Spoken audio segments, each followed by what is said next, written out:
Le Festival LV3, ça se passe à Lavaltrie du 20 au 22 septembre. Le vendredi 21, sur la scène extérieure, soirée hip-hop avec À la Claire Ensemble, Rhymes et Seba et Hog. Le samedi 22, on change de vibe pour une soirée punk avec Planet Smashers, Mute, Muddy et un hommage aux Ramones. Le tout sera accompagné de 2 spectacles d'humour avec Julien Tremblay le vendredi soir et Guillaume Wagner le lendemain dans un lieu complètement loufoque, soit un gym de CrossFit.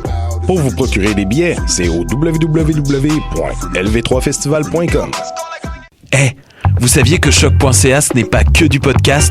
C'est aussi 5 chaînes musicales 24 heures sur 24 pour vous accompagner partout. Rock, indie pop, hip-hop, musique francophone et musique électronique en écoute gratuite et à volonté. Pour les découvrir, rendez-vous sur le site de choc.ca sur l'onglet chaîne musicale.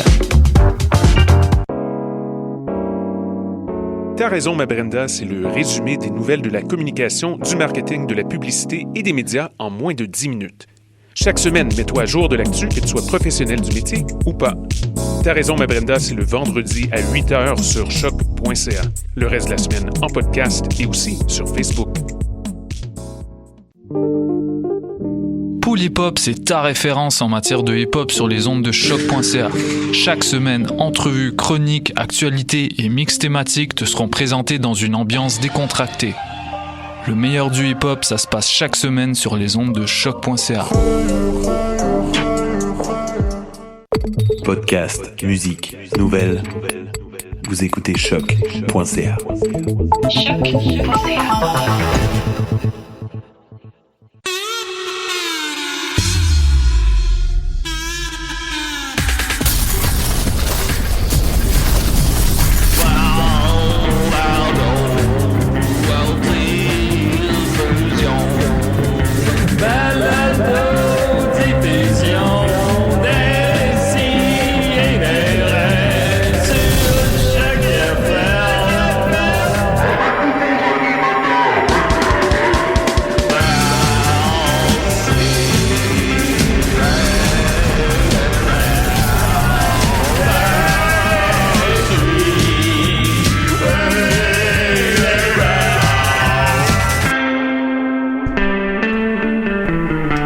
Un cheval, c'est un zèbre! Quel malentendu. Les mystères de la nature, Julien. Quand je me rends compte que il me reste... Non. T'es encore ici, Non. C'est pas un matin. Quand je me rends compte que j'ai oublié, il faut que je dise une phrase drôle puis qu'il reste 1 seconde. Ah ouais. C'est ça que ça donne. C'est pas un cheval, c'est un zèbre! Ça veut rien dire. Et là, un gorille se manifeste. Évidemment. Ben, c'est ça, c'est des rêves. Il y a eu une bonne réception, Baby le gorille. les gens Ça ont m'a l'air beaucoup parlé. Les gens ont eu l'air de l'apprécier. Étrangement, oui. Je sais pas qui a écrit sur notre page. Je sais pas si c'est Maxime ou Étienne ou Niquette ou. Mais, c'est moi qui l'ai écrit. C'est toi qui l'as écrit. Baby, on a laissé Baby dans le studio. Ouais. Choc n'était pas content. Même Choc a répondu. Ouais. Mais on a eu, tu sais, absolument, c'est pas les posts sur notre page, ça règle pas tant que ça, en général, disons. Puis là, il y a eu quand même 75 likes, alors, il y a un petit engouement pour Baby. On l'aime pareil, on l'aime, on aime tout le monde. C'est sûr. C'est ça, tout simplement. C'est comme ça, nous, on est le même, nous. Voilà. Je te rappellerai, Julien, que t'as dit ta gueule à Baby. Ouais. Mais je vous rappellerai que j'avais aussi dit avant que j'étais devenu grognon. Oui, c'est vrai. Tout est cohérent, finalement. C'est ça. Non, je commençais à aller à une question, puis... Ta gueule, tabarnak. J'ai une question, Julien. Oui, vas-y. Est-ce que tu penses que les gorilles peuvent pratiquer le BDSM? C'est une question que je ne me suis Pourquoi jamais pas? posée. J'imagine qu'ils sont physiquement capables. Déjà, je débuterais par discuter de leur sexualité, que je ne connais pas. Alors, à part qu'ils se croisent dans des bananes, j'imagine. Fait que... Ouais. Mais tu sais, ils ont quand même une certaine... Ils peuvent reconnaître un certain langage, j'imagine. Ouais. Parce que le langage des signes, fait que je me dis peut-être... Ouais, mais c'est parce que c'est quelque chose qui relève un peu de la au final, la psychanalyse, là, la psychologie, fait que tu sais, je sais pas s'ils peuvent aller jusque-là dans leur cerveau, genre. Donc, j'imagine, on pourrait les dresser à nous fouetter, exact, ou exemple, ou nous mettre des pinces à linge sur les testicules. Mais est-ce que eux en tireraient un plaisir? C'est surtout ça la question. Ouais, c'est ça. Au bout du compte, ce serait pas tant une sexualité que. Non, eux je pense, on pourrait pas comprendre. Tu sais, moi, hypothétiquement, je pourrais trouver du plaisir à ce qu'on mette des pinces à linge chez les testicules, mais peut-être que hypothétiquement, mais sauf que je vois pas, je vois pas comment un gorille ça prend du gars pour aller faire ça un gorille. Les hosties de gros gorilles, les silverbacks, là. T'arrives avec tes 2 pinces à linge. T'approches doucement par en arrière. On pourrait comprendre que mais c'est une question de faut se rappeler, c'est une question de contexte. Je le rappelle souvent. C'est une question de contexte. Une itinérante fait ça, j'aime pas ça, là. Ouais. T'as souvent dit que c'était comme après une grosse journée au bureau, puis là, les gorilles ont-ils des grosses journées des fois? Ben, c'est ça. Non, c'est une grosse journée au bureau, tu veux changer d'idée, tu veux relaxer, tu veux aller dans un monde de fantaisie puis bon tu avec une personne qui avec ou un gorille auquel tu es proche, auquel tu as confiance, auquel vous avez un bon dialogue, ben tu peux te dire sors les pinces à linge. Parce qu'Étienne a déjà eu une histoire avec un dauphin. Mais c'était non consentant par contre. C'est ça. C'est complètement différent dans ce temps-là. Oh mon Dieu, un temps en nombre. Voilà, 2 milliers d'émissions, on est très content. Écoute, avec moi, j'ai des gars, j'ai des blancs. Mais on a une fille qui s'en vient. On vous garde la surprise. Voyons donc. Je voulais même l'inviter cette semaine, puis là, j'ai oublié. Elle est en formation. Elle suit le stage. Elle est comme dans une capsule de fabrication de clones. Là, on s'est dit, ça prend... Ça fait quand même 2-3 ans, approximativement, qu'on a un peu la même équipe. Puis des fois, j'ai l'impression qu'on est un peu hermétique. Ouais, on a dit ça. Que mettons du monde nous écrive random pour devenir chroniqueur, puis on leur répond pas, supposons. Ouais, supposons. Je pense que on peut pas... Même des gens qu'on aime, là, qu'on apprécie, qu'on aime leur humour, tout ça, ça cadrerait pas parce qu'on est trop hermétique. C'est vrai. Fait que ça prend quelqu'un qui est quand même familier avec notre univers. Évidemment, on considère aussi que c'était important d'avoir une présence féminine, évidemment, pour nous calmer. En fait, on va faire comme dans Créature de rêve. On va scanner des magazines. Alors, elle s'en vient. Et, on a toutes des brassières sur la tête en ce moment. Voilà. Nos fans peut-être les plus fidèles de ce qu'on fait en dehors aussi de l'émission la connaissent. Alors, vous la rencontrerez bientôt. C'est la semaine prochaine, ça? Je sais pas. Je l'ai écrit hier, j'ai complètement oublié. En tout cas, ben oui, bravo, je sais. C'est pas grave. C'est pas grave. Décidérez donc, mais j'ai avec moi, par contre, des beaux gobelins.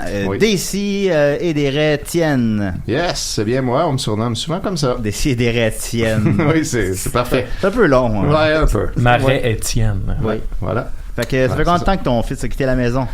Ça fait 2 mois à peu près. Puis c'est difficile? Non, c'est pas difficile du tout. Ça va très bien. Ok, bon. J'ai fait un gaming room dans sa chambre. Je suis tout le temps dans cette pièce-là, à cette heure. Est-ce que tu l'appelles genre chaque semaine, genre? Moi, je l'appelle pas. C'est la maman qui fait ça. Ouais, Nathalie, elle l'appelle plus souvent qu'une fois par semaine. On se texte de temps en temps, mais je vais avouer que c'est plus souvent lui qui initie le contact. Genre, il m'écrit, peux-tu me faire un virement? C'est ce genre d'affaire. Il sort un nouveau God of War. Alors, moi, je pense que mes 2 premières années que j'ai quitté le cocon familial, ma mère m'appelait chaque semaine. Oui, c'est plus les mères qui font ça. Je leur dis pas la vérité, là. Tu dis non. Tu dis que évidemment pas. Je leur dis que ça va full ben. Je leur dis que ça va full ben. On se nourrit bien. Je fais des bonnes épiceries santé. Numéro 1 avec ma blonde. On était tous de même comme ça. Mais il faut quand même le faire parfois. Maxime Gervais. Salut Julien. Salut Maxime. Salut, c'est moi, Maxime. C'est un personnage, ça? Non.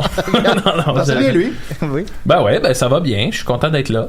C'est parce que je veux pas parler trop de ma vie en ce moment parce que ça va faire partie de ma chronique. On a très hâte d'entendre ça. Que je veux garder des petits secrets, Julien. C'est important de se garder des secrets, de pas tout révéler. Il aurait fallu que quelqu'un me dise ça maintenant. C'est ça. Là, moi, des fois, je te vois aller. C'est le secret derrière les grandes relations. Je te vois aller, puis je dis non. Il en dit trop. Il en dit pas mal. Il y en a toujours plus à découvrir. Il y en a toujours plus. Mais au moins, vous allez pas ouvrir un journal le mener et faire comme, mon Dieu, il était comme ça, finalement. On le savait pas. Des fois, on te gratte à des drôles de places. Puis, ça, j'ai pas ça. Ça déclenche des réactions. Je rappelle aussi qu'on va avoir, comme j'ai annoncé sur Facebook, Sébastien Pilote, réalisateur du Démantèlement, du Vendeur, et de tout nouvellement La disparition des Lucioles. Il va être avec nous. Il était très enthousiaste à venir à l'émission, sincèrement, mais son film sort en fin de semaine, fait qu'il y a comme 150 000 entrevues à faire. Ouais. Et ça sera une entrevue téléphonique, malheureusement.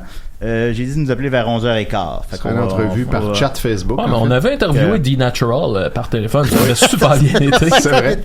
Oui, les trois accords. Le gars de LQGR5 aussi. Oui, aussi. Ça a bien été. Lui, il allait un petit peu mieux. Il allait mieux un peu, ouais. Et on a avec nous... Oh, excuse-moi. Oui, on a un Q avec nous. Non, il y a une pub. 60 minutes of fresh breath makes those breakthrough moments with new hires. Elle n'est pas passée. Cette personne vient avec son commanditaire. Hey! Salut, je suis R.L. Stein, responsable de vos cauchemars depuis 1990. Hey! Je suis désolé pour ça. J'y peux rien. J'ai jamais vraiment fait de cauchemar à cause de vous. Moi non plus. Oui. J'espère que je ne vous ai pas trop terrifié. Non. Mes cauchemars sont plus reliés à mon vécu ou des termes. J'écris des histoires terrifiantes. Quand tu m'as dit quelle tune jouer, j'ai deviné c'est quoi ton personnage. Je trouve ça drôle pareil. Je suis désolé. J'y peux rien. C'est dans mon cerveau et je dois l'écrire. Bon. Terrifiant, ne trouvez-vous pas? C'est quoi l'histoire la plus terrifiante que vous avez écrite? Eh bien, je suis en train d'écrire une histoire à propos d'un garçon qui aime bien faire pipi sur les arbres. C'est pas peur. Et sa mère lui dit, à force de faire pipi sur les arbres, ton pénis va se transformer en écorce. Hein? Et son pénis se transforme tranquillement en écorce. Oh. Et j'aimerais bien que ce soit le 3e film de Goosebumps. Oui, mais on vous le souhaite. Oui. Comment je vais remettre votre tune? Terrifiant, ne trouvez-vous pas? Il était bon le film, c'était Jack Black qui a fait un film de Goosebumps. Il vous interprète d'ailleurs. En fait. J'espère que ce film ne vous a pas trop fait de cauchemars. Bah non, je l'ai pas vu. Car je suis désolé. J'écris de l'horreur, c'est ainsi. Je ne peux rien y faire. Ouais, ben là, de l'horreur.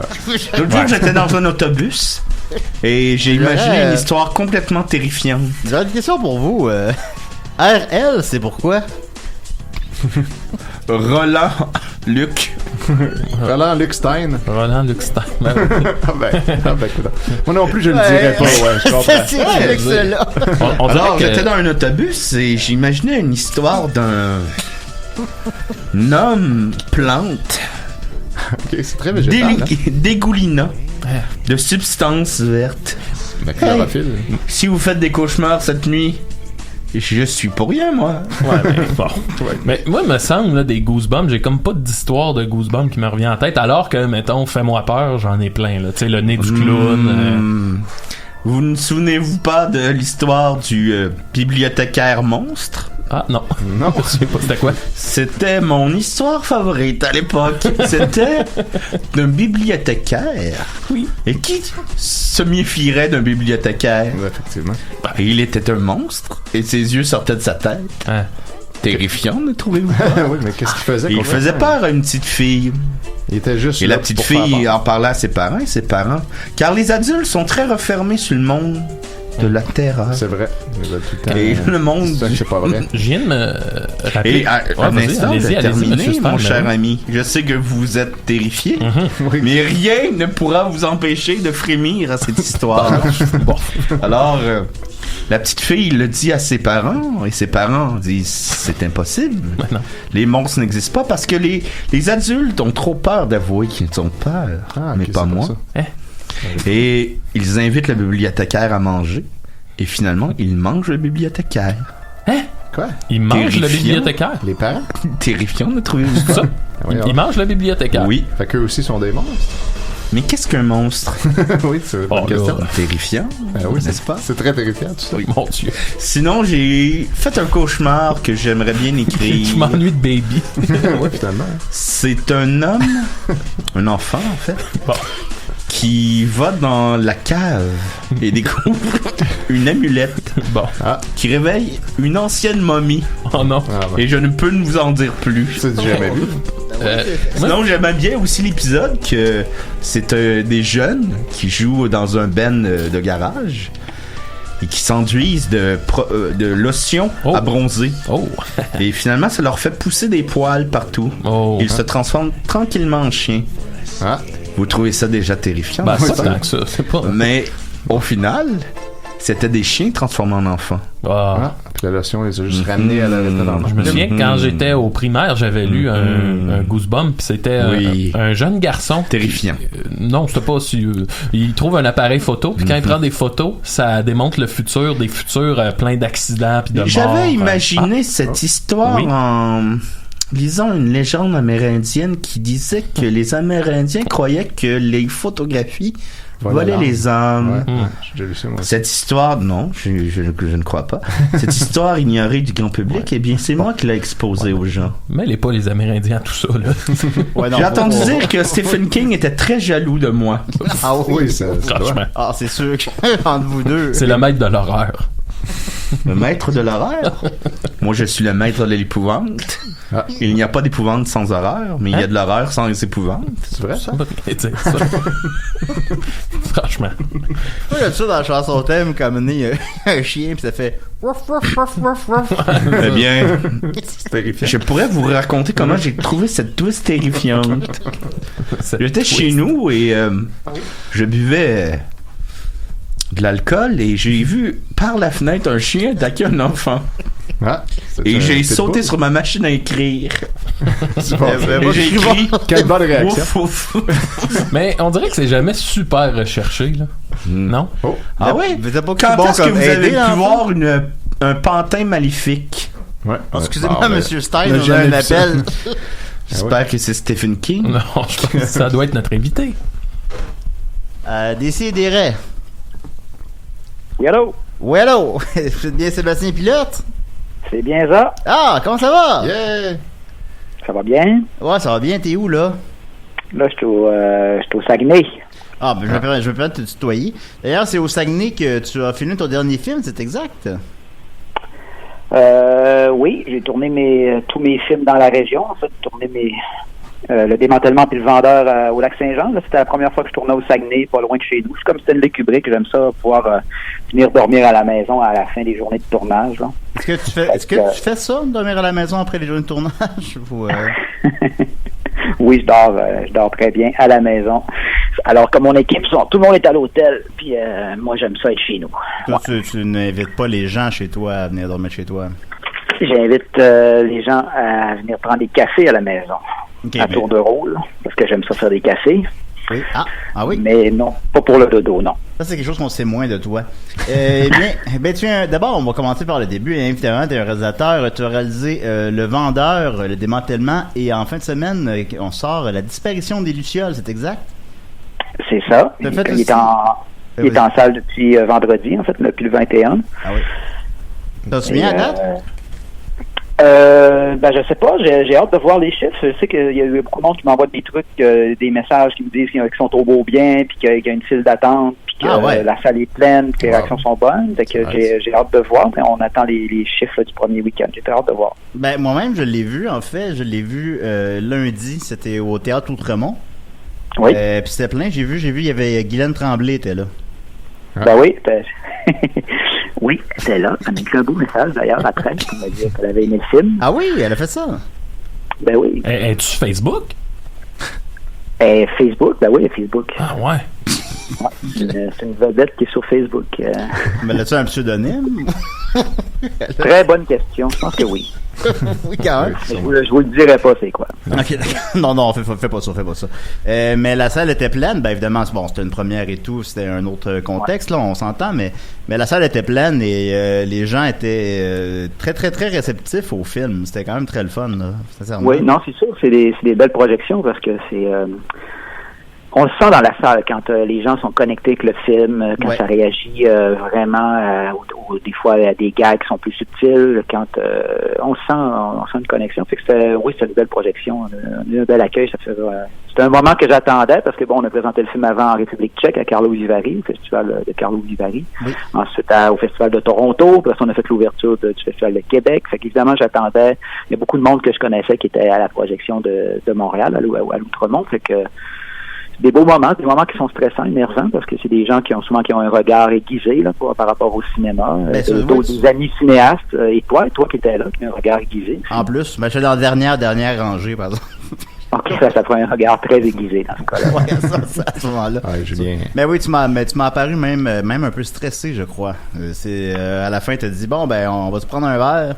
Puis on dirait que tu veux que ça se termine, je sais pas. Est-ce que ça te gêne les premières ou... J'ai pas dit ça sur scène quand même. J'ai pas dit on va prendre un verre sur scène. Bon, il me semble que ouais, là, mais peut-être moi qui parce que le distributeur m'avait dit de pas dire ça parce qu'il veut pas que tout le monde vienne au party, parce que c'est eux autres qui payent. Ah, ok, ouais, non, c'est ça. Mais non, Guylaine Tremblay, je pense qu'elle avait amené son propre alcool. Toujours sur son petit flasque. Évidemment. Et le démantèlement des Lucioles, on va en parler. La disparition. Oups, c'est que ça me donne un petit lapsus. La disparition des Lucioles, pardon.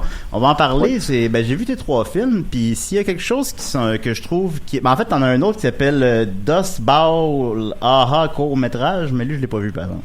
Bon, oui. Il est sur le DVD Blu-ray du vendeur, si tu veux le voir. Ah oui? Ok. Je l'écouterai avec plaisir, sincèrement, mais je ne l'ai pas vu, je ne m'en tirerai pas. Mais j'ai vu les 3 autres films. Et quelque chose qui les unit, selon moi, c'est que c'est des films qui sont très...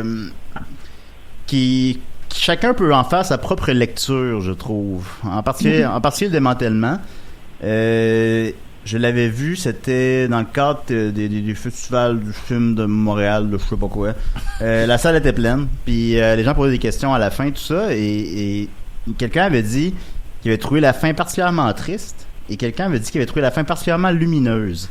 Et sans la nommer, évidemment. J'ai trouvé ça vraiment intéressant, parce que souvent, un film, on dit que c'est un film qui est libre à interprétation, mais qu'il l'est pas réellement, je trouve. Mais le tien l'était réellement. Je trouve qu'on peut... Pour moi, le cinéma, c'est... comme la littérature, pour moi, c'est des machines puissantes à ambiguïté. Ça crée des ambiguïtés, des paradoxes. J'aime ça quand il y a des paradoxes. Mais on avait remarqué, par rapport au démantèlement, ça avait frappé Gabriel Arcan. Parce qu'en France, quand on était au Festival de Cannes avec le film, on l'a présenté, puis on a fait un Q&A dans évidemment pas la grosse présentation qu'on a eue là, au début, mais la personne qui allait présenter le film devant un public de cinéphiles. Puis les gens, la salle était vraiment divisée en deux. Il y a des gens qui trouvaient le personnage du fermier que c'était un grand sacrifice, puis c'était lumineux, effectivement. Puis il y en a d'autres qui trouvaient ça terrible, ce qu'il faisait, puis que à la limite du pathétique, tu sais. Fait que c'est vraiment, je pense qu'on apprend beaucoup sur les gens quand ils nous font nos commentaires. C'est moi-même, je sais pas quoi en penser, mais en même temps, c'est parce que je sais pas comment le dire sans relever la fin, disons, mais il fait un démantèlement de tout ce qu'il possède pour la suite des choses. Faut pas dire qu'il y a un démantèlement dans le film, faut pas le dire. Faut pas le dire, bon. Spoiler alert. Mais pour... C'est ça le titre du film, mais faut pas le dire. Personne le sait. Ça va être dans la guerre des Tucs, il y a une guerre. Oui. La guerre des Tucs en anglais qui s'appelle Le chien qui a sauvé... Comment ça s'appelle en anglais? Qui a sauvé la guerre. The Dog Stopped the War. Ouais, c'est dans le film, il y a un spoiler déjà. As-tu vu la guerre des Tucs? Ben oui, quand j'étais jeune, je l'ai vu au moins...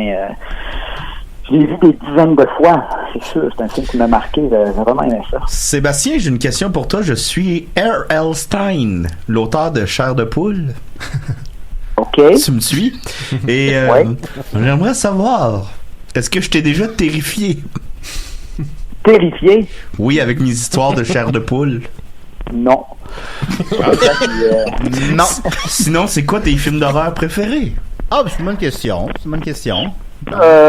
Horreur, évidemment, j'aime Halloween, des films de Carpenter. Il m'a copié, celui-là. Mon film Dominique, mon ami Dominique, c'est un de ses films préférés, Halloween. Es-tu excité par le nouveau? Il y a beaucoup, je pense que Halloween, c'est vraiment un film qui a marqué le genre, là, tu sais. Puis il y a du cinéma là-dedans, là. C'est pas juste de l'horreur cheap, là. C'est vraiment le cinéma de Carpenter est vraiment intéressant. Il y a une ambiance, vraiment la musique. Puis il fait sa musique aussi justement dans le film, c'est vrai, effectivement. D'ailleurs, maintenant ça fait un pont intéressant dans la disparition des Lucioles. Je trouvais que la musique était particulièrement réussie, en fait. Il y avait comme la tune d'Arcade Fire pendant qu'il joue au baseball ou des trucs comme ça, c'était toujours parfait. Puis évidemment, la présence littérale de WD-40 dans le film. Oui, ils sont littéralement là. Et c'est des vieux amis WD-40 qui viennent de Chicoutimi, comme moi, Alex Jones, Alex Carrier.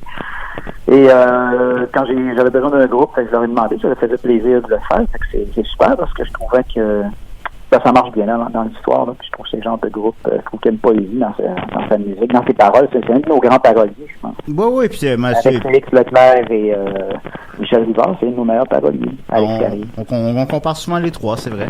Et je trouvais que c'était très organique quand même dans le film aussi, comment que ça avait été amené, je trouvais. C'est pas... ils n'ont pas l'air d'être plugués là pour être plugués là. Ils ont l'air juste... Ça a l'air juste d'être une belle représentation de la vraie vie. Puis ce que je trouve intéressant aussi du film, c'est que ça va pas où on pense que ça va aller nécessairement. Ça non plus, je veux pas le spoiler. Supposons. Est-ce qu'on peut avoir un peu une idée de l'histoire sans spoiler quoi que ce soit? Tu peux dire où on va pas. Ben, ce que je te dirais, c'est que supposons, moi, par exemple, son prof de guitare, tu sais, moi, j'ai même littéralement dit, je suis avec ma blonde, j'ai littéralement dit, bon, ils vont fumer un joint puis ils vont frencher. Puis c'est pas arrivé. c'est pas là où c'est allé. Ça va pas où tu penses que ça va aller. Les personnes qui sont représentées comme des héros ne le sont pas tout à fait. Les personnes qui sont représentées comme des trous de cul ne le sont pas tout à fait. Puis ce qui est assez représentatif de la vie aussi, évidemment. C'est très nuancé. Je trouve que dans la vie, il y a des trous de cul qui le sont tout à fait. Ouais. Oui. Ben, là, que le beau-père, il a vraiment un trou de cul, en fait. Le beau-père qui est un animateur de radio poubelle. Ouais. Ouais, c'est important de donner un peu de relief et un peu d'humanité. Là. La même chose avec les personnages qui sont... C'est ça, c'est important de donner de l'ambiguïté, justement. Tu parlais tantôt d'ambiguïté, c'est que le personnage, il y a du monde qui le voit comme vraiment un bon gars. Hein. Il y a du monde qui m'ont dit, on comprend pas pourquoi tu l'aime pas. J'ai dit, ben là, franchement, là tu comprends, tu sais exactement à ce moment-là comment ces gens-là votent. Là, tu sais, ouais, exact. On vote pour la CAQ. L'animateur de Radio Poubelle, il y a des gens qui t'ont dit qu'ils le voyaient comme un bon gars. Oui. Parce qu'il dit tout haut. Je comprenais pas pourquoi tu lui donnais pas une chance. Non, il est dégueulasse. Ben, tu sais, il va lui parler, puis ben, je sais pas, encore une fois, je vais pas trop spoiler, mais il va lui parler, puis quand il parle à sa belle-fille, ce qu'il lui dit, c'est très manipulateur, c'est très... Ouais, il est manipulateur. Il peut être gentil, mais il est pas gentil tout le temps longtemps. Un peu comme les animateurs de radio de poubelle. Là, des fois, ils sont gentils quand tu vas les voir en ondes. Ils disent, on va être simple, tout ça. Puis là, finalement, quand tu t'en vas ou tu raccroches, puis après ça, ils te parlent dans le dos quand t'es parti. Ben, c'est ça qu'on va faire tantôt quand on va raccrocher. Clairement. Oui, yeah! Mais en finalement, ce personnage-là, je voulais pas être trop réaliste parce que je me disais que si on était trop réaliste par rapport, on n'allait pas y croire. T'sais. Non, je comprends. Mais tu sais que je trouve intéressant, donc, c'est que ça fait un cinéma qui est plus dur à cerner, on voit la bande-annonce, puis on pense qu'on sait qu'est-ce que ça va être. Puis c'est pas tout à fait ça. Puis c'est ça qui est... Et dans l'annonce, c'est de la pub, hein. C'est une publicité. Ouais, ça, t'es pogné avec ça. mais bon. Mais il faut y aller un peu plus. Il y a deux manières. La bande-annonce doit te donner le goût de voir le film, puis quand tu vois le film, ben, ça doit te donner le goût de revoir la bande-annonce. Oui. Sébastien, c'est R.L. Stine qui te parle. J'ai une question pour toi. Est-ce que tu as un contrôle sur la bande-annonce? Est-ce qu'il y a des images que tu ne veux pas qu'on voit dans la bande-annonce? Des scènes que tu ne veux pas qu'on voit dans la bande-annonce? Ou c'est complètement hors de contrôle pour toi? Il me demande mon avis, puis dans ce cas-là, j'ai retravaillé la bande-annonce avec le monteur, mais c'est le distributeur qui monte la bande-annonce, ça n'a rien à voir avec le producteur. Ben justement. Ils nous demandent notre avis, ils ont quand même la politesse et la gentillesse de nous demander, mais il faut les laisser travailler, c'est leur travail de faire la mise en marché. Il faut que tu laisses ton film à un moment donné, il faut que tu t'abandonnes un peu, parce que sinon... Car moi, dans la bande-annonce de Goosebumps, le film, je ne voulais pas qu'on voie le pantin, mais ils l'ont mis quand même. C'est ça. OK. Ouais, parce qu'il y a des personnages à l'émission, mais en tout cas, je t'expliquerai après. Puis justement, mais tu fais un point intéressant, en fait, tu parles du monteur. Qui a monté ton film? C'est Stéphane Lafleur. Ben, c'est Stéphane Lafleur, puis il est un de nos plus grands réalisateurs contemporains, là, justement. Oui, grand musicien aussi, avec podcast, mais un grand cinéaste. Ouais, puis, je sais qu'il avait monté, je me rappelle qu'il avait monté aussi le démantèlement, le vendeur, je m'en rappelle pas, j'ai pas regardé. Mais, non, il a monté le démantèlement seulement. Ouais, ok, mais c'est quoi son apport, supposons, justement, au film au final? Est-ce que ça change ta vision du film, travailler avec lui? Ben, c'est comme travailler avec n'importe quel monteur. Je pense qu'un monteur, c'est quelqu'un avec qui tu fais un dialogue. T'sais. C'est quelqu'un avec qui tu racontes tes angoisses, tes feelings par rapport au film. Ça marche pas. Tu poses des questions.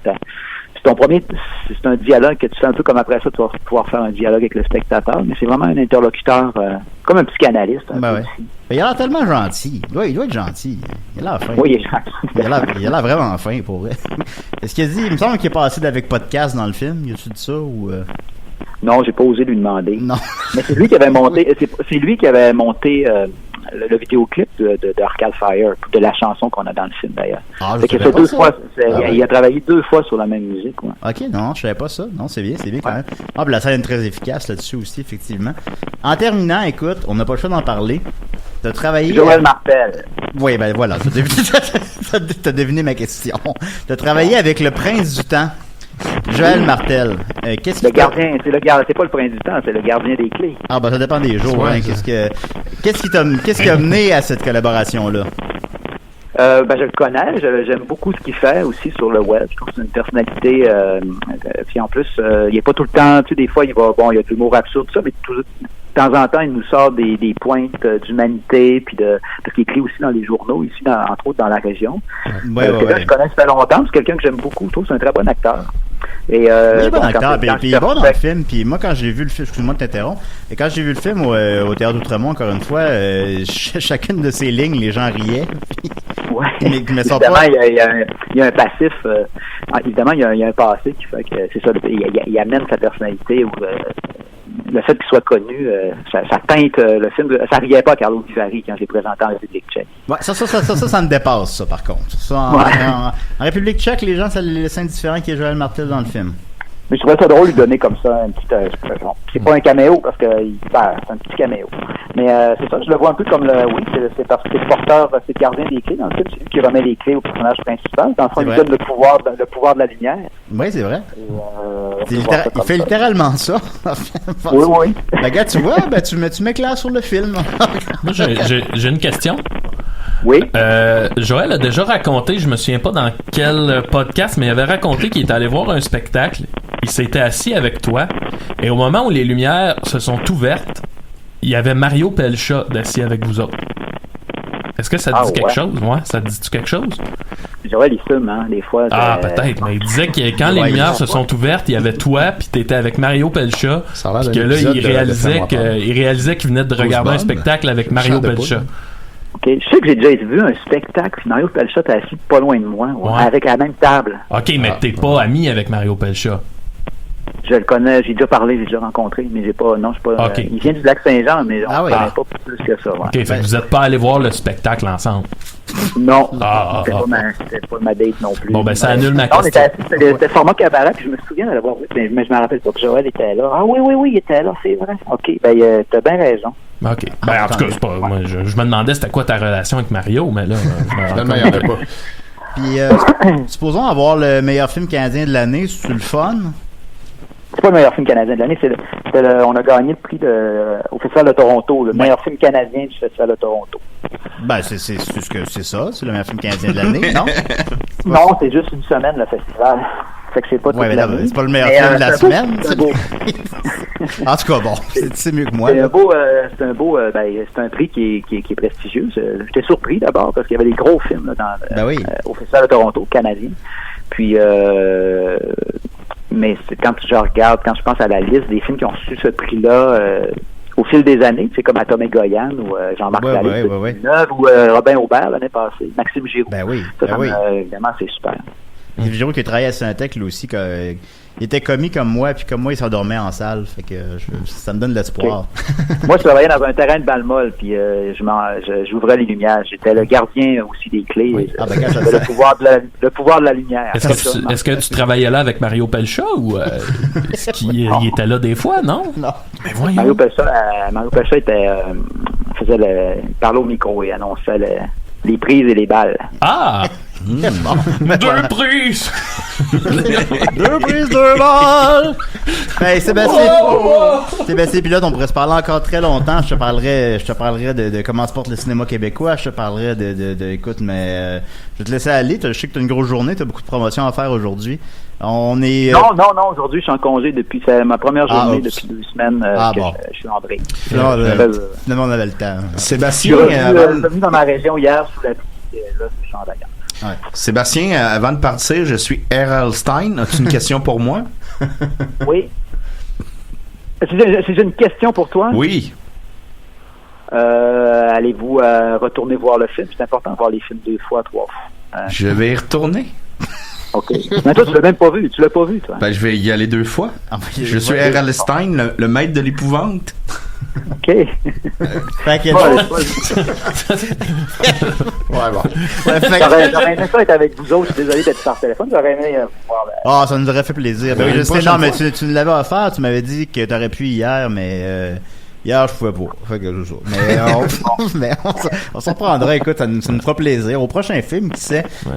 Puis justement, tes films ont comme connu quand même un succès public non estimable, pardon. Il y a quand même eu 500 000 personnes, 500 000 piastres pour le démantèlement. C'est pas mal. Ah oui, c'est vrai. Oui, c'est bon pour un cinéma d'auteur. Oui, je fait qu'on souhaite un succès parallèle. Ben oui, on souhaite. Et on se recroise à la Cinémathèque. Ouais, absolument. Il joue dans combien de salles là au Québec présentement?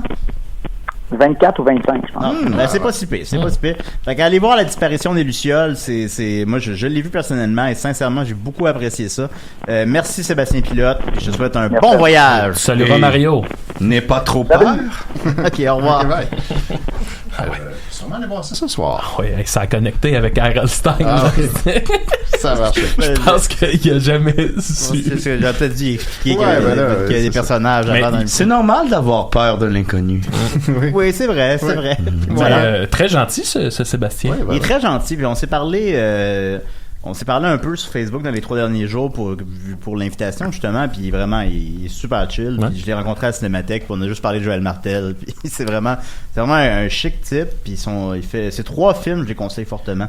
Alors allez voir ça. Je suis en train d'écrire une histoire sur un fantôme sur Facebook.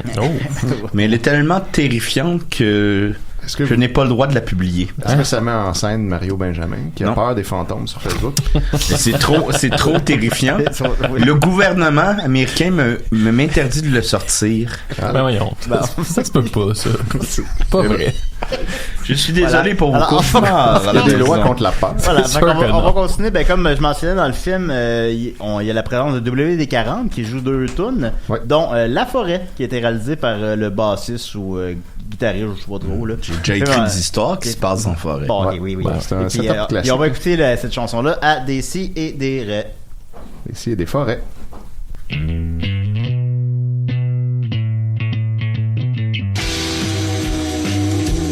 Dans une vieille grise grange au fond de la vallée, pleure une jeune fille blonde esselée. Et si lourd est son cœur, et si sourds sont ses pleurs, dans une vieille grise grange, loin de chez nous. Sous les lourdes grises branches du fond de la vallée, on a peine à entendre la pauvre esselée. Mais de ses larmes, de ses pleurs, coulent des ruisseaux de douleur sous les lourdes grises branches de la forêt des loups.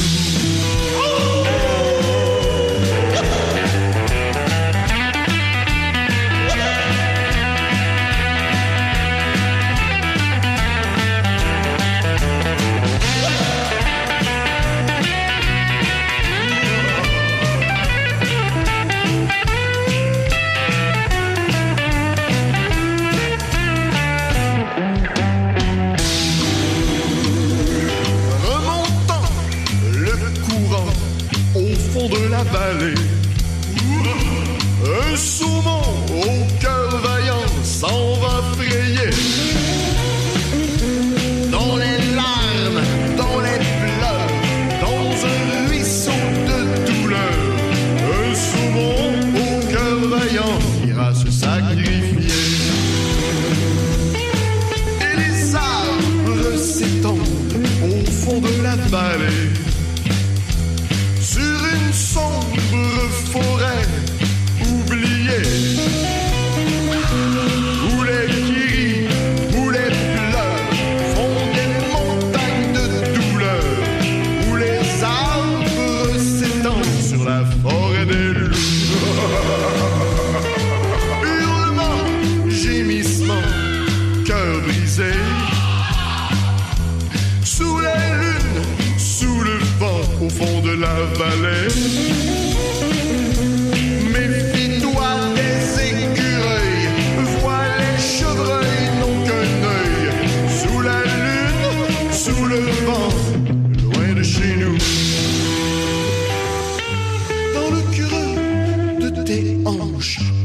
de ta vallée. Oui, bébé. Je boirai tendrement à ta source dorée. Loin des kéris, loin des pleurs, loin des montagnes de douleur, dans le creux de tes hanches, dans notre chez nous.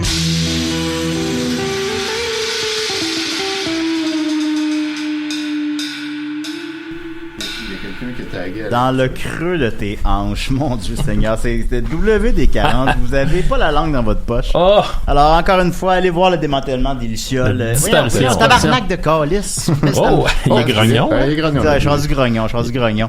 M'excuse de faire ce lapsus-là. J'avais écrit une histoire d'un homme grognon et il se transformait en citrouille. La disparition des Lucioles, puis même le titre, justement, je voulais pas en parler parce que ça non plus, je l'ai pas spoilé, mais le titre est... Et libre interprétation. Enfin, mais c'est quoi, mettons, le synopsis du film, là, sans rien spoiler? Là? Ah, j'ai pas le temps. Faut que je passe à Maxime. Non, ok, ben disons, c'est une jeune fille de, je sais pas, 17 ans peut-être, qui au carrefour de sa vie et qui s'entend mal avec son beau-père, avec sa mère. Elle s'entend bien avec son père qui finalement s'avère pas être le héros qu'elle croyait être. Ouais. Fait que c'est un peu, tout est un peu... c'est la désillusion, là. Puis avant le film, ben, il l'a présenté, j'aurais pu y en parler, mais pas pensé. Avant le film, il l'a présenté, il disait qu'il aimerait ça qu'on voit le film comme un songe éveillé. Alors, je vous conseille de le voir de cette manière-là. À la fin, elle rencontre Joël Martel. Puis à la fin, elle rencontre Joël Martel. Et là, toute sa vie s'illumine. Voilà. C'est la chronique à Mad Sauce.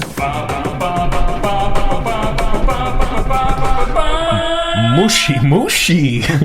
Yeah. Ouais, hey, cette semaine, chronique en vrac, j'ai plein d'affaires à dire, fait que je vais y aller avec le numéro 1. Yeah. Je veux prendre le temps de remercier les gens. J'ai eu, pour vrai, j'ai eu des dizaines, ben mettons une quinzaine, ouais, des dizaines. Une dizaine et demie de messages de gens pour m'encourager ou me donner des conseils sur le sujet dont j'ai parlé la semaine passée, mes petits segments. Ben oui, ça a touché une corde sensible chez le public. Oui, pour vrai. J'ai eu plein de messages de gens qui disaient hey, j'ai ça aussi, puis tu sais, je n'ai comme jamais parlé, tu sais, je suis trop gêné pour aller chez le docteur, mais là, fait que tu sais, je pense que ça a comme peut-être enlevé un tabou sur la zone anale et les petits troubles qu'on a. Et bon, je veux juste dire, pour faire un suivi là-dessus, là, j'ai pas encore c'est parce qu'il faut que j'aille voir la médecin de famille de ma copine, mais là elle est super occupée, fait que là j'ai pas encore enclenché le processus. Mais donc c'est vrai qu'on peut faire ça. Si ton conjoint ou ta conjointe est un médecin de famille puis pas toi, ils peuvent comme te prendre. Alors voilà, j'irai m'y écarter les fesses avec grand plaisir. J'ai déjà écrit une histoire à propos de deux jumeaux, une femme et un homme, ben des enfants, et ils rentraient dans une grande grotte qui saignait. Oh. Comment vous vivez avec le fait que vous n'avez jamais fait peur à Sébastien Pilote? Ouais, qui était catégorique. Je crois que sa réponse voulait tout dire. Je le terrifie depuis l'âge. Ok, il veut pas l'admettre. Et ces deux jeunes jumeaux rentrent dans une grotte qui saigne. Et c'est une grotte profonde et je pense que je vois où. Et finalement, c'était l'anus d'un géant. Bon. Ils l'ont publié, ça? C'est ça, son acte. Ils l'ont pas publié car c'était trop terrifiant. Je sais pas si c'est pour ça qu'ils l'ont. Non. Oui, voilà. Continue, Maxime. Oui, ben, fait que c'est ça. Je continue de pousser ma petite enquête de mon côté, mais il y aura du développement de ce côté-là. Sinon, je tiens à vous inviter. Mercredi prochain commence le Jean-Marc Parent des Picbois, notre tournée mensuelle un peu partout dans la province. Alors, le Jean-Marc Parent des Picbois, c'est comme un hommage à leur JMP. On revit ça à l'instant de cette tournée-là, de ces quelques dates. Alors, on vous attend le 26 et le 29 septembre au Théâtre Sainte-Catherine. Yes. Le 29, il y a 2 représentations, 20h et 22h. Après ça, on s'en va le 1er octobre à Québec à l'Anti à 20h. Le 3... Et 22h aussi. Et 22h, c'est vrai. Le 3, on est à la Capsule à Sherbrooke et le 5 à la Factory de Valleyfield. Fait que venez voir ça, pour vrai. Là, on a le show, là, pis c'est critiquement épais. J'ai hâte de le faire, pour vrai. J'ai toujours hâte de les faire, bien évidemment, mais il y en a qui peut-être m'allument plus que d'autres, disons. questions. Puis celui-là, ça va être un bon. J'ai vraiment hâte de le faire. Ça va être calme. Ceux qui ont vu la télé québécoise des Picbois se rappelleront que le show se terminait par un numéro de Jean-Marc Parent qui arrache tout le temps tout à chaque fois. Fait que là, il y a toute son heure, enfin. Et voilà. Fait que, venez voir ça, manquez pas ça. Léger spoiler, disons. Je veux dire, mon ami Dominique m'a montré une vidéo qui va être présentée pendant le spectacle, puis j'ai pleuré de rire. Ouais, c'est cave. J'ai littéralement pleuré de rire. Je vous le conseille. J'ai bien hâte. Puis écoutez, c'est même pas un spoiler, mais pour ceux qui se posent la question, qui interprétera Alain Couture, le chanteur du Mercedes Benz, j'ai le plaisir de vous annoncer ça que ça va être moi. C'est lui. Il est pareil. Pour ceux qui se posent la question, qui va faire Alain Couture, là. Ouais, c'est ça. Tout le monde il y a des gens qui ont demandé quel des deux allait être Alain puis quel allait être Reg parmi vous deux. J'ai déjà écrit une histoire sur Alain Couture. Ah oui? C'est étonnant quand même. L'histoire, Alain Couture perdait sa voix. Je suis désolé de vous avoir terrifié. C'est vrai que c'est terrifiant. C'est en moi, j'y peux rien. Chaque fois que je dis au monde, moi je fais le chanteur du Mercedes-Benz, ils font ah ouais, tu fais Reg, puis là je fais non, Reg c'est le guitariste, moi c'est Alain. Les gens connaissent mal. Non mais moi-même, on s'en fout d'Alain. m'avait envoyé le texte, j'étais comme je fais lequel déjà? J'étais comme plus sûr. Et sinon, troisième et dernier sujet de cette chronique. Je sais pas si je l'ai annoncé ici, mais je suis en train de travailler sur un prochain album. Une nouvelle. Sur une nouvelle érotique. Non, je travaille sur un nouvel album qui va être un peu la suite de mon dernier qui s'appelait La Plage. Là, celui-là va s'appeler La Magie. Fait qu'il est pas mal fait. Là, je suis comme aux 2/3, 3/4 de l'avoir fait. Et à chaque fois, je repogne. C'est sûr, j'en ai déjà parlé ici, mais je pogne une espèce d'angoisse en me disant, hey, d'un coup que je meurs avant que l'album sorte. Ah, mais ça serait malade. Ça, c'est super Ça serait vendeur, hot. Maxime. Ah oui, Si tu faire ça, en fait, ça serait parfait. Mais à chaque fois, pour vrai, puis un matin, je me suis réveillé, puis je pensais juste à ça. J'étais, oh mon Dieu, il est presque fini. Puis si je meurs, puis que là, l'album disparaît dans mon disque dur ou whatever. On le sortirait, moi, je m'engage. Exact. Dis à Sarah de le sortir. Ben, j'y ai dit, puis je pense qu'elle pensait que je niaisais. Mais là, j'étais comme, non, je suis sérieux. Là, s'il m'arrive de quoi, l'album, il est dans tel dossier, de tel disque, tu sais. Puis là, ok. Puis je pense qu'à la fin, elle a compris que je niaisais pas. Puis c'est ça. Fait que si jamais il m'arrive de quoi, en tout cas, je veux juste dire, je veux que l'album sorte et mon ami David Dugodillon saura quoi faire si vous y envoyez les dossiers. Fait qu'envoyez ça à David Dugodillon. La Plage était plus électronique et plus introspectif dans ses thèmes, plus existentiels, disons. Plus dark, on pourrait même dire, peut-être. Oui. Est-ce qu'on s'en va encore dans cette direction? Ouais. Puis même quasiment plus. Ah bon, tant mieux. Moi, j'aime ça, moi, quand c'est dark. Fait que, ça le devient. C'est dark, mais plus... C'est bizarre parce que l'album s'enligne pour être très dark, mais lumineux. Puis dans un sens où tu sais, La Plage, je l'avais commencé quand on a appris que notre ami Julien Levac allait mourir, en fait là. Fait que tu sais, ça a comme été imprégné par cette espèce de ces quelques mois-là où on savait qu'il s'en allait. Puis La Magie va être comme un peu l'après, tu sais, la période du deuil. Et fait que oui, ça amène de quoi qui est super sombre, mais en même temps il y a de quoi de bien lumineux qui sort de ces souvenirs là. Il y a plusieurs étapes au deuil. Exact. Fait que non, au bout du compte, ça va être une réponse lumineuse à La Plage. Parce que c'est ça. Donc si tu meurs demain, ben je vais verser 2 larmes, de quoi de même. Mais après ça, plus tard, maintenant, viendront les beaux souvenirs. Exact. Viendront le bagage que tu nous as laissé. Surtout vu que l'album va avoir sorti. Il va être sorti. On sait exactement à qui l'envoyer. Sarah, c'est où? J'ai déjà écrit une histoire sur une grosse araignée. Fait que sur ça, est-ce que ça c'est poche les grosses araignées? Ça c'est terrifiant. On a train de voir ça, Maxime. Est-ce qu'on peut avoir pour les insomniaques? Est-ce qu'on peut avoir une date approximative de sortie d'album? Je pense que ça va être peut-être début 2019 là. Ah ouais, tant que ça? Ouais.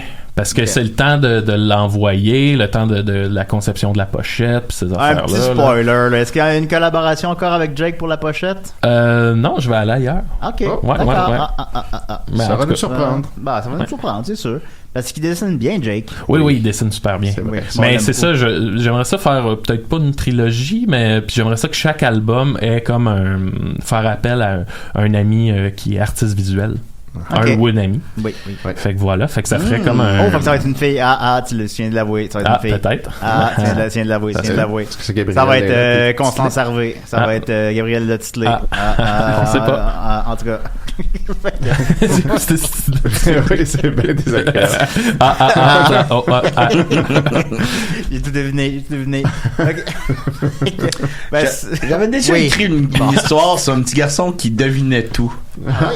Et il est mort dans une caverne. C'était un anus de c'est ça. Je ne peux pas vous le dire, c'est trop terrifiant. C'est le seul qui avait deviné qu'il était dans un anus, en fait. Merci. Toutes ces histoires se terminent dans des anus. Merci beaucoup. Ça me fait plaisir. Ben oui, ça fait plaisir. Alors, je vais mettre juste le thème à Étienne, mais je l'ai pas à taper. C'est au pire. Je sais pas pourquoi j'ai jamais ton thème. Je sais pas. En plus, tu me le demandes quand j'arrive, t'es une chronique, je dis oui, puis là, je te vois gosser sur l'ordi. Fait que je me dis, prépare le thème. Mais non. Non, je fais de la porn. La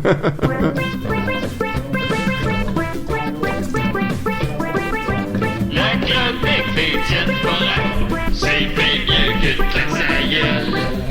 Eh bien, oui, c'est mieux. Aujourd'hui, mesdames, messieurs, j'ai une belle chronique électorale, parce que vous savez sans doute que bientôt, c'est le moment des élections. Non. Et peut-être que vous n'y avez pas encore pensé, malgré que Mario nous enjoint à pense aux élections constamment. Mais moi, cette semaine, je viens vous lire le mur du très sympathique candidat conservateur Marcel Colette. Ça va bien, ce parti-là? Oui, ça va très bien. Qui est donc candidat conservateur au Parti conservateur québécois dans Saint-François. Et qui, en fait, Marcel Colette semble être juste comme un vieux monsieur qui sait pas écrire, qui s'exprime très mal, puis que je sais pas comment on fait pour être candidat conservateur, mais j'ai l'impression qu'on fait juste comme cliquer en quelque part, puis tu choisis ton comté, puis tu l'es automatiquement, là. Ben, j'ai fait de la politique, Étienne. Oui. Puis, faut que t'ailles demander, là. Ouais, c'est ça. Mais on dirait que là, il y a personne qui trie quoi que ce soit. Okay, c'est comme, tu le veux, tu l'as. Peut-être que t'es le seul qui demande. Oui, exact. Ils n'ont pas le choix. Ça leur prend quelqu'un dans chaque comté. Donc, son wall est assez intéressant parce que, évidemment, il sait pas écrire. Et premièrement, une chose qui frappe, c'est qu'il met souvent des virgules à la place des apostrophes. Il met des majuscules au début de à peu près tous les mots. Il manque de mots dans ses phrases. Entre autres, il y a un statut très controversé qui est effacé par la suite, qui dit « La vestimentation féminin. Quel spectacle d'horreur! L'on vous voit venir de très loin. C'est quoi ça, pantalon à moitié déchiré? L'on pourrait dire attaqueur par un meute de chien pitbull. Mm-hmm. Si vous croyez... La meute. Oui, la meute, voilà. Si vous croyez être le moindrement féminin, seriez-vous en mesure de vous présenter au public agréable à voir? Si possible, de toute façon, l'on vous regarde plus pour ne pas être dénonceur. Alors voilà, ça c'était son gros statut. Alors, peux-tu résumer en quelques mots qu'est-ce qu'il vient de dire? En gros, c'est voyons les filles, vous vous habillez tout croche, habillez-vous donc comme du monde, mais en même temps, c'est pas bien grave comment vous vous habillez parce qu'on n'est plus capable de vous regarder vu qu'on a peur d'être dénoncé si on vous regarde trop. Mm-hmm. Alors, c'est bizarre à avoir ces idées-là. C'est des belles idées. Ouais, voilà. Fait que là, moi, c'est ça. Je sais pas comment le formuler politiquement correct, là, mais de quoi tu te plains que les filles s'habillent sexy? Je veux dire. Ouais, Mais vous voyez ce que je veux dire? Ouais. Non, mais je veux dire, je suis pas ça, je suis ça. Ouais. Mais tu sais, t'as présenté pour ce parti-là. Bon, Murphy est d'accord. Murphy Cooper qui est d'accord avec tout ça. Oui. Il arrive. Hey, il est beau, notre Murphy. Salut, Murphy. Il est toujours beau. Puis ça, ce statut-là a fait il a été, en fait, c'est là que je l'ai découvert, un bonus dans les 5 meilleures citations de la semaine de Mathieu Onge, il y a un moment. Puis c'est lui qui m'a fait découvrir ce gars-là. Fait qu'ensuite, je suis allé voir la page de Marcel Colette et quel délice, c'est des beaux statuts à grandeur. Fait que j'ai finalement tout screenshoté. Ça remonte à loin. En septembre de l'année passée, il disait « Vous pensiez détruire la planète Terre? Merveilleux. La planète n'a nullement besoin de l'humain pour vous détruire. Au plaisir. Virgule. » Le mot merveilleux et le mot wow, vous allez voir, reviennent souvent. Ensuite, en décembre 2017, il nous dit « Nouveau, super arbre de Noël, décoré par Mère Noël de Super Boule. Au plaisir, merveilleux. » Oui. Fait que ça, c'est en même temps, ça a été un spotted de Noël dans mon célèbre podcast Noël chez Isidore. Ouais, c'est Ensuite, toujours... de Super Bowl. De Super Bowl. Merveilleux. Mère Noël. Ensuite, une semaine plus tard, bulletin nouvelle météo. L'on demande aux automobilistes de ralentir et de garder une bonne distance. Vous croyez qu'ils ont retenu le message? Surtout, elle vous colle au derrière de l'auto et les autres accélèrent pour toutes sortes de raisons. Alors, l'on se pète la gueule. Malheureusement, vous croyez qu'ils vont ralentir? Oubliez cela. J'ai rien compris. Oui, c'est pas évident. En gros, c'est que les autres automobilistes, ils te collent au cul puis ils vont tu trop ralentis, vite, c'est ça. Fait que personne comprend le message. Fait qu'il faut tous pas ralentir. Ça donne rien d'essayer de ralentir dans un monde où personne le fait. Faut tout aller vite. Ou tout aller lentement. Il faudrait tout y arriver, mais c'est ça. Après ça, en janvier, son premier statut de l'année, c'était Lac-Mégantic. Bon, voilà.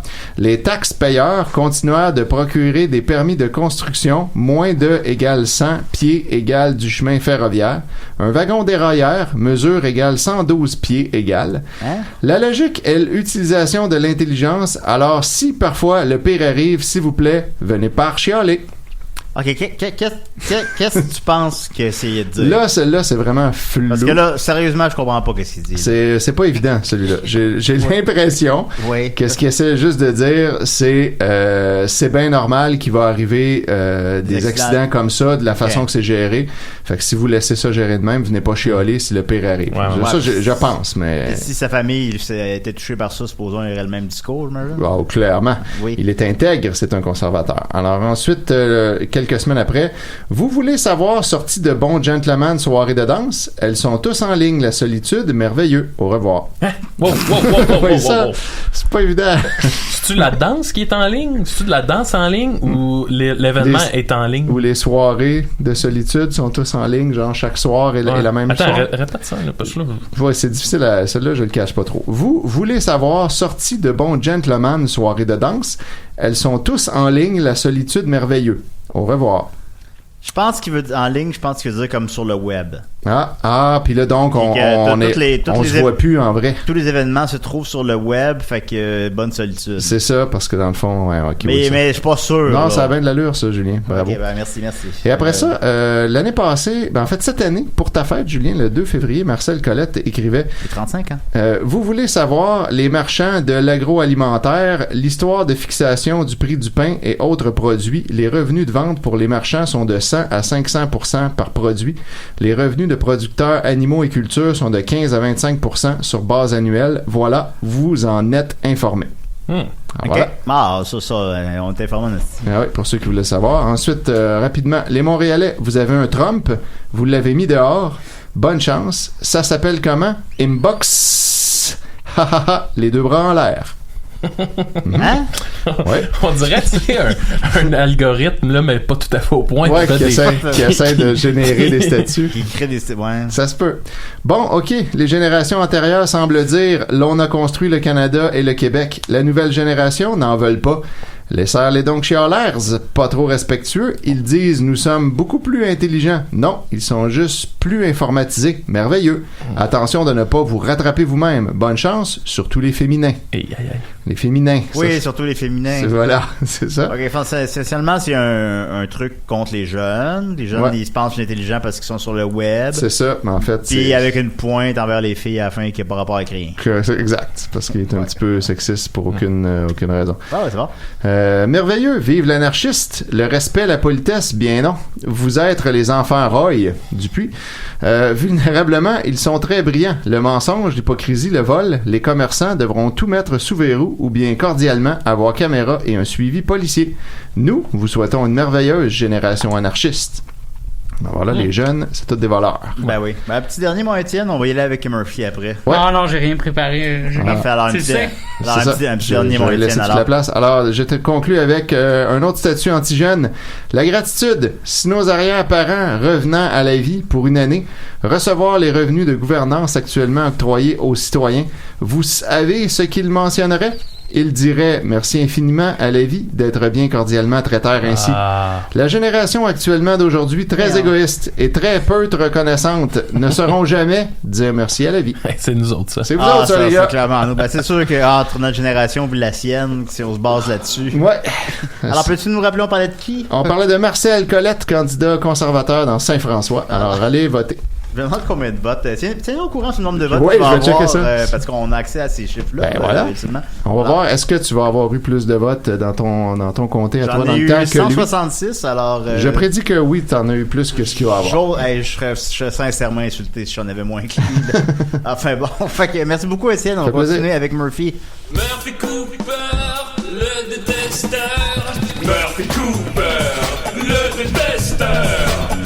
Alors, Murphy, tu as 10 secondes. Je suis encore pris au dépourvu, là. Écoute, j'ai mis un t-shirt Mountain Dew et oui, c'est la dernière fois, j'ai noté qu'il y avait une machine Mountain Dew en haut. Puis je me suis dit, je vais venir, Julien va me prendre en photo devant la machine Mountain Dew avec mon t-shirt Mountain Dew. C'est quand je fais ça en photo. C'est une bonne chronique, ça, Murphy. Ouais, voilà, c'est une bonne chronique. Bravo. Hey, on a eu Sébastien Pilote tantôt, puis on a R.L. Stein, probablement. Ouais, je suis désolé de vous avoir fait